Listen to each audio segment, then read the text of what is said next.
ከአንድ ዩኒቨርሲቲ ተመሳሳይ የሆነ ዲፓርትመንት ግራጁዌት አድርገው አንዳንዶች ከ5 ዓመት በኋላ የራሳቸው ቢዝነስ የራሳቸው የሆነ ኢንቨስትመንት ሲኖራቸው፣ ሌሎቹ ደግሞ በአንጻሩ ስቲል ህይወትን ያማርራሉ፣ ነገሮች በጣም ውድ ናቸው እያሉ ብዙ ነገሮችን ሲያማርሩ እናያለን። ልዩነታቸው እድል አይደለም፣ ኢቭን የተለየ የሆነ የተሰጥኦ ልዩነት ስላላቸው አይደለም። ችግሩ እያንዳንዷን ቀን የሚያሳልፉበት ሀቢት ወይም ደግሞ ልምድ ብለን የምንጠራው ነው። ሰላም እንዴት ናችሁ? ለማታውቁኝ አዱኛው ጳውሎስ እባላለሁ። ባሌሮቤ ከሚገኘው የመደወላቡ ዩኒቨርሲቲ በኢንፎርሜሽን ሲስተም ትምህርት ክፍል ሌክቸረር ነኝ። እንዲሁም ከተለያዩ ቢዝነሶች ጋር የዲጂታል ማርኬቲንግ ስራ ሰራለሁ። በዛሬው ቪዲዮ ድሃ የሚያደርጉ መጥፎ ልምዶችን እና እንዴት ኦቨርካም እንደምናደርግ የምናይ ይሆናል። አብራችሁ ይቆዩ።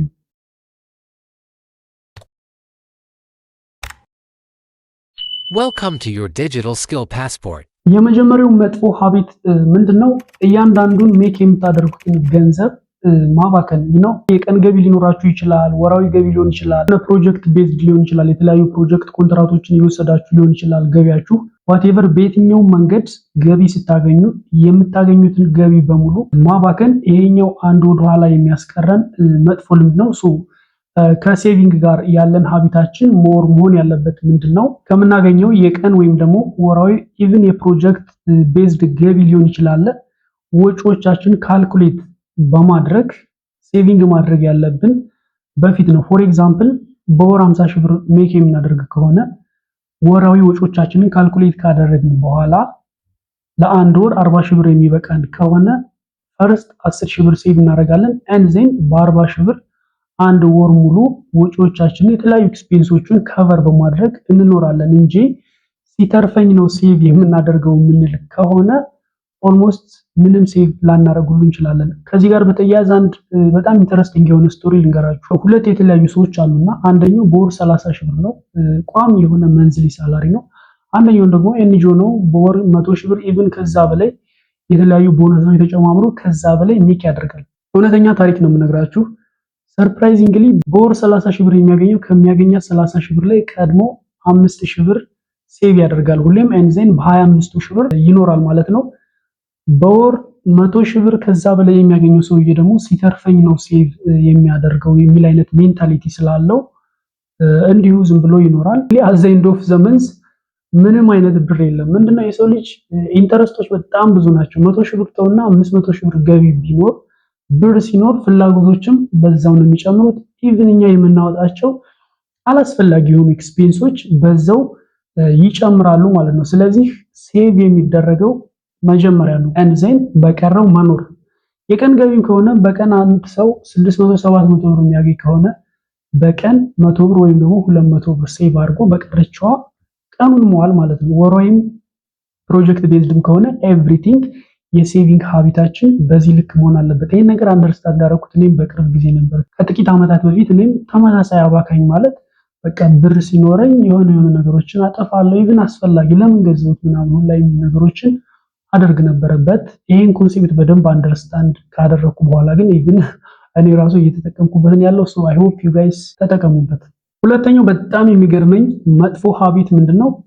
ሰዎችን ለማስደሰት ብላችሁ አንዳንድ ነገሮችን መግዛት። ዩኒቨርሲቲ ተማሪ ያለው ብዙ ልጆችን አይነበርና የሀብታም ልጅ ነኝ ለማለት የአራዳ ልጅ ነኝ ለማለት ሰዎችን ለማስደሰት የሆኑ ሴቶች ከሆኑ ወንድ ችኮችን ለማስደሰት ወንዶች ከሆኑ ሴቶችን ለማስደሰት ከአቅማቸው ከፋሚሊ አቅም በላይ በሆነ ወጪ የተለያዩ ጫማዎችን ይገዛሉ፣ በጣም ኤክስትሪም የሆኑ ስልኮችን ይገዛሉ። በት ኢን ሪያሊቲ በተግባር እኮ እነዛ ሰዎች የሀብታም ልጆች አይደሉም። አክቹአሊ ከሆኑ ኢትስ ኦኬ።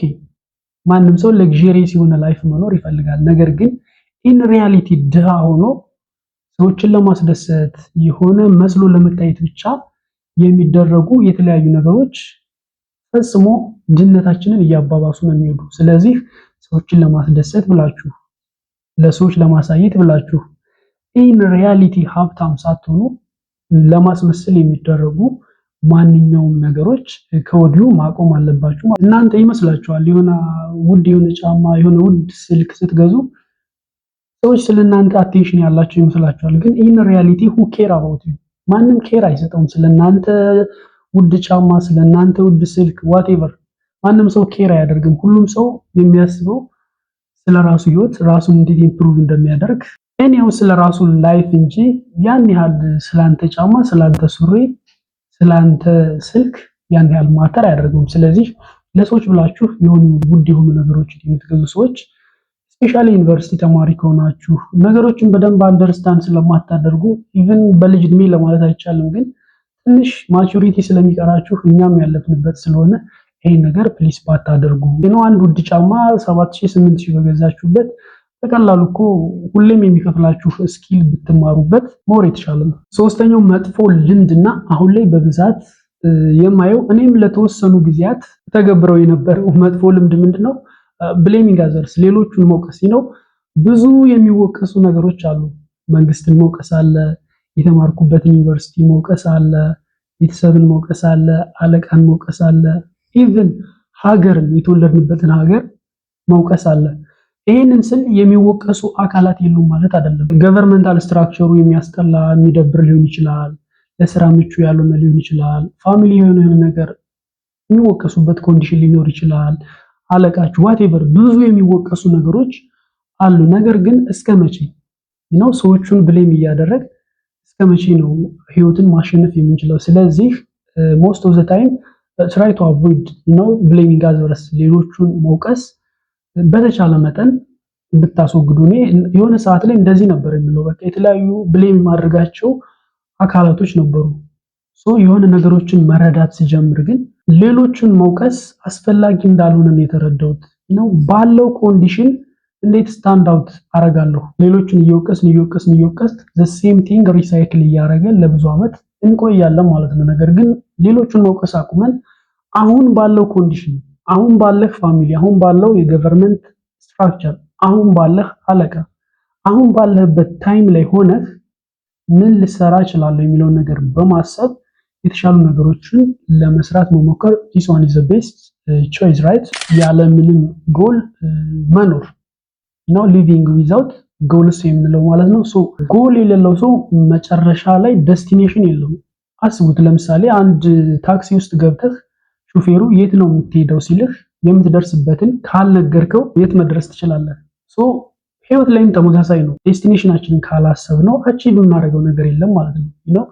የተለያዩ ጎሎች ይኖራሉ፣ የአጭር ጊዜ የረጅም ጊዜ እቅዶች፣ ፕላኖች ይኖራሉ። ሜቢ ከሳምንታዊ ጀምሮ የአንድ ወር፣ የስድስት ወር፣ የዓመት፣ የአምስት ዓመት፣ 10 ዓመት በኋላ ራሴን የት ላይ ነው የማየው እያሉ የተለያዩ እቅዶች ይኖራሉ። ስለዚህ እቅድ ከሌለ ጎል ከሌለ የምንደርስበት ነገር የለም። ስለዚህ ዝም ብለን እንዲሁ ቢዚ እንሆናለን። አንዳንድ ሰዎች ገጥሟችሁ ከሆነ throughout the day they are busy፣ ቀኑን ሙሉ ቢዚ ናቸው። ነገር ግን what they are actually doing የሚለውን ነገር ስታይ almost nothing፣ ምንም እየሰሩ አይደለም። የሆነ ሰው ሲደውላቸው የሆነ ነገር ቢዚ ዝም ብሎ ኢንቪቴሽን፣ ዝም ብሎ ቢዚ ሳይሆን አክቹዋል በሆነ ስራ ቢዚ መሆን። ጎሎች ሊኖሩ ይገባሉ። የአጭር ጊዜ የረጅም ጊዜ ጎሎች ሊኖሩ ይችላሉ። እነዛን ጎሎቹን ሴት በማድረግ እነዛን አቺቭ ለማድረግ እያንዳንዷ ቀን ላይ የምትወስዱት አክሽን ይኖራል። እያንዳንዷ ሳምንት ላይ፣ እያንዳንዷ ወር ላይ የምትወስዱት አክሽን፣ ሪቫይዝ የምታደርጉት አፕዴት የምታደርጉት ነገር ይኖራል። በ5 ዓመት አሳካዋለሁ ብላችሁ ያቀዳችሁት እቅድ ካለ እዛ ለመድረስ እያንዳንዷ ቀን ላይ የምትወስዱት አክሽን አለ ማለት ነው። እንዘን ሜቢ 5 ዓመት እንኳን አቺቭ ባይሆን ሞስት ፕሮባብሊ በ6ኛ በ7ኛ ዓመቱ አቺቭ የማይሆንበት ምንም ምክንያት የለም ማለት ነው። ስለዚህ እዚህ ምድር ላይ ስንኖር we must have goals so that we can easily determine our destination, right? ሌላኛው መጥፎ ሀቢት ምንድነው? ይሄ ብዙዎቹ ላይ አይደለም ግን አንዳንድ ሰዎች ላይ አያለው። ምንድነው? አዳዲስ ስኪሎችን ለመማር ፈቃደኛ አለመሆን። አሁን ላይ ዓለማችን በፍጥነት ነው፣ ኢቭን በቀናት ልዩነት ብዙ ነገሮች ይለዋወጣሉ። አዳዲስ ዲጂታል ስኪሎች ነገሮች ሺፍት ያደርጋሉ። ሰሞኑን እንኳን ቻይና ወደ 12000 የሚጠጉ የዲግሪ ኮርሶችን ስትሰርዝ አይተናል። ይሄ ምንድነው? አርቲፊሻል ኢንተለጀንስ ከመምጣቱ ጋር ተያይዞ ወደዚህኛው ቴክኖሎጂ ሺፍት ማድረግ ስላለበት የበፊቶቹ ወይም ደግሞ ኦልድ የሚባሉ ዲግሪዎችን ሰርዛ በአዲሱ ይሄ ከአይ ጋር የተገናኙ ሌሎች 10000 ምናምን ኮርሶችን እንደ አዲስ ላውንች አድርጋለች ማለት ነው። ስለዚህ ከዲጂታል ዓለሙ ጋር ኮፕ አፕ ለማድረግ አዳዲስ ስኪሎችን ለመማር ሪፊውዝ ማድረግ መቃወም መፍራት አያስፈልግም ነው። ስለዚህ የተለያዩ አሪፍ የሚባሉ ብዙ ዲጂታል ስኪሎች አሉ ላይክ እንደ አርቲፊሻል ኢንተለጀንስ፣ ዲጂታል ማርኬቲንግ፣ ቪዲዮ ኤዲቲንግ፣ ግራፊክስ ዲዛይን፣ ኮንተንት ክሬሽን ማች ሞር ብዙ ናቸው። ስለዚህ እናንተን ሰማው ኢንተረስት የሚያደርጋችሁ ስኪሎች በደንብ በመማር በቀላሉ ገንዘብ ሜክ ማድረግ ትችላላችሁ። እዚህ ጋር ብዙ ጊዜ በቀላሉ ሲባል ስልክና ኢንተርኔት ስላላችሁ ትሰሩታላችሁ ማለት ነው እንጂ ዝም ብሎ የሆኑ በተኖች የሆኑ ሊንኮችን በመንካት ገንዘብ ሜክ ማድረግ ትችላላችሁ ማለት አይደለም። ታብሶን ስትረግልስ ታብሶን ፋይት የራሱ የሆነ ስትረግል አለው። በት ቀላል የሚያደርገው ምንድነው? አንድ ሰው ቤቱ ላይ ቁጭ ብሎ ጥላ ላይ ቁጭ ብሎ ምንም ሌላ ውጣ ውረድ ሳይሄድ ስልክና ኢንተርኔቱን በመጠቀም ስኪሎቹን በማዳበር እስከሰራው ድረስ ቀላል እንለዋለን።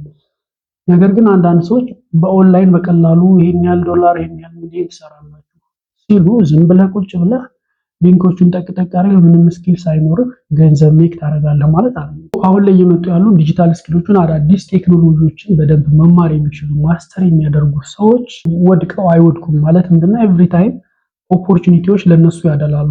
ሌላኛው መጥፎ ሀቢት ምንድነው? ሁሌም የሚላችሁ ሪስክን መፍራት። ብዙዎቻችን በፍጥነት ማደግ ያልቻልነው ብዬ የማስበው ሪስኮቹን በመፍራት ነው። መጥፎ የሆነ ማይንድ ሴት አለ አይምሯችን ላይ ቤተሰብ የፈጠሩብን። በህፃንነት እኔ እግር ኳስ በጣም ነበር የምወደው። ኳስ መጫወት በጣም እወዳለሁ፣ ኢቭን ማየትም እወዳለሁና ከቤተሰብ እየጠፋው ወደ ኳስ ጨዋታ ሄድ ነበረ። በዛን ታይም ግን የኔ ፋሚሊዎች ኳስ መጫወትን እንደ ቁም ነገር አያዩትም ነበረ። ራሱን የቻለ ቢዝነስ መሆኑን አያውቁም ነበረ። እኔ ሁሌ መጽሐፍ እንዳነብ የተሰጠኝ ሳብጀክት ማቴሪያል ብቻ እንዳነብ ነበረ። ኳስ ሜዳ ሲያዩኝ ኳስ ሜዳ ሄጄ ከሆነ ኢቭን ተደብድቤ አውቃለሁ በኳስ ምክንያት ማለት ነው። የኛ ቤተሰቦች ማይንድ ሴት ምንድነው? 1 እስከ 12 ትማራለህ፣ ዜን ዩኒቨርሲቲ ትገባለህ፣ አሪፍ ውጤት ይዘህ ትመረቃለህ፣ የሆነ መንግስት መስሪያ ቤት ትቀጠራለህ። ይሄ ነው በቃ የነሱ ፕላን። ይሄ ነገር አሪፍ ነበር የሆኑ ታይሞች ላይ ከዛሬ 20 ዓመት ምናምን ዓመት በፊት አሪፍ ነው ማለት በቃ ኤቭሪቲንግ ያለው መንዝሊ ሳላሪ የራስን ህይወት መኖር ኤቭሪቲንግ እንትን ብሎ ለሰዎችም የሚተርፉበት ኮንዲሽን ነበርበት። ራይት ነው አሁን ያለው ሲቹዌሽን ግን እንደዛ ነው ወይ? አይ ዶንት ቲንክ ሶ። እኔ መንዝሊ ሳላሪ አይደለም 20 ሺህ 30 ሺህ 200 ሺህ 100 ሺህ ራሱ ቢሆን አላምንበትም። ምን እንደሚፈጠር አታውቅም። በመንግስት ስር ካለፍ ለሰው የምትሰራ ከሆነ የሆነ ተቋም ላይ ተቀጥረህ የምትሰራ ከሆነ አዘ ኤንድ ኦፍ ዘ ዴይ ሞር እየጠቀምኩ ያለው ተቋሙ ነው። ስለዚህ በራሳችሁ ጠቃሚ የሆነ ስኪሎቹን ዲቨሎፕ አድርጋችሁ መጀመሪያ አካባቢ ተቀጥሮ መስራት ኦኬ፣ በት ግራጁዋሊ ከዛ በመውጣት የራሳችሁን ነገር ላውንች ለማድረግ መሞከር አለባችሁ ማለት ነው። ሪስኮቹን ለመውሰድ ብዙ መፍራት የለባችሁም። እስኪ የትኛው ኢንተርፕረነር ነው የትኛው ስኬታማ ሰው ነው ዓለማችን ላይ ያሉ ወይም ሀገራችን ውስጥ ያሉትንም መውሰድ ትችላላችሁ። የትኛው ነው ዝም ብሎ ከአየር ላይ ተነስቶ ሁሉም ስክት ብሎ ብለት ስኬታማ የሆነው? ጀስት ሲጀመር ነው ነገሮች ፐርፌክት እየሆኑ የሆነ ነገር ፌል ያደረገበትን ደግሞ ጋፑን እየሞላን እየሰራን ስንሄድ ከዛ በኋላ ነው ስኬት የሚመጣው እንጂ ሁሉም ነገር አልጋ ባልጋ ሆኖ የሚመጣ ስኬት የለም። ከእያንዳንዷ ሚስቴክ ከእያንዳንዷ ፌሎሪቲ የሆነ ሌሰን እንማራለን and then ከዛ በኋላ ኤቭሪቲንግ ስሙዝሊ መሄድ ይጀምራል ማለት ነው። ስለዚህ ሪስኮቹን መፍራት ያን ያህል የተወሰነ ቆም ብሎ ማሰብ አሪፍ ነገር ነው። ነገር ግን ቢዝነሱን ኢንቫይሮንመንቱን እስካጠናችሁ ድረስ የሆነ ነገር ላውንች ለማድረግ የሆነ ነገር ለመሞከር ያን ያክል መፍራት አስፈላጊ አይደለም ማለት ነው። አሁን ላይ እኔም the same type of mindset ያለኝ የማልሞክረው የለም። በዚህ ምክንያት ከተለያዩ ቢዝነሶች ጋር ሶሻል ሚዲያ ማርኬቲንግ እና ሌሎች ከቴክኖሎጂ ጋር የአፕሊኬሽን ዲቨሎፕመንት ስራዎችን በደንብ እየሰራሁ ነው ያለው ማለት ነው። don't fear risk። የመጨረሻውና ለዛሬው መጥፎ ልምድ ብዬ የምነግራችሁ ኦልሞስት ብዙ ቪዲዮዎች ላይ እነግራችኋለሁ። ምንድነው ራሳችሁን ከኔጋቲቭ የሆኑ ሰዎች ማራቅ። ኔጋቲቭ የሆኑ ሰዎች ኔጋቲቭ የሆነ ነገር እንጂ ሌላ ጥሩ ነገር አይነግራችሁም። የሆነ ቢዝነስ ሊጀምር ነው ስትሉ እንዴ ከሌኮ እንደዚህ ጀምሮ ነው ከስሩ ከሳሰው ቁጭ አለው የሆነ ነገር ልሞክር ነው የሆነ ነገር ፊገር አውት ላደርግ የሆነ ነገር ልሞክር ነው ስትሉ እናንተ ዲሞራላይዝ የሚያደርግ ነገር እንጂ የኛ ቢዝነስ ኦነር የኛ ምናምን እያሉ የተለያዩ ቀልዶችንና ፉገራዎችን ይጨምሩላችኋል። እናንተም በዛው ነገሮችን ሳትሞክሩ ትቀራላችሁ ማለት ነው። በዚህ በኩል ፌል ያደረገ ሰው አለ። ያ ፌለሪቲ ኢትስ ኮመን። በዚህ በኩል ደግሞ ሰክሲድ የሆነ የተሳካለት ሰው አለ።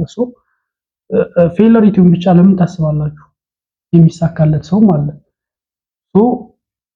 ቀድማችሁ ትንሽ ኢማጂን ታደርጋላችሁ። ኤዱኬሽናል የሆኑ ነገሮችን ሶሻል ሚዲያ ላይ ቲክቶክ ላይ ዩቲዩብ ላይ ሊሆን ይችላል። ስፔሻሊ ዩቲዩብ ላይ ቲክቶክ ላይ ኤዱኬሽናል የሆነ ነገር ሞር እናገኛለን፣ ተጽዕኖ የሚፈጥር ትምህርት እናገኛለን ለማለት ይከብዳል። ዩቲዩብ ላይ ረጃጅም የሆኑ ፖድካስቶች ሊሆኑ ይችላሉ፣ ኮንቲነስ የሆኑ ቲዩቶሪያል ሊሆኑ ይችላሉ። እነሱን ስታነቡ እነሱን በደንብ ማየት ስትችሉ እናንተን ወደ ሆነ ክሬቲቪቲ ነው የሚመራችሁ። ነገር ግን ሁሌም የሚቀልዱ፣ ሁሌም ኢንተርቴን የሚያደርጉ፣ ሁሌም የሚያፈዙ፣ ህይወት ላይ የሚቀልዱ ሰዎችን ባያችሁ ቁጥር ደግሞ የነሱን ቢሄቪየር እየተላበሳችሁ ትሄዳላችሁ ማለት ነው።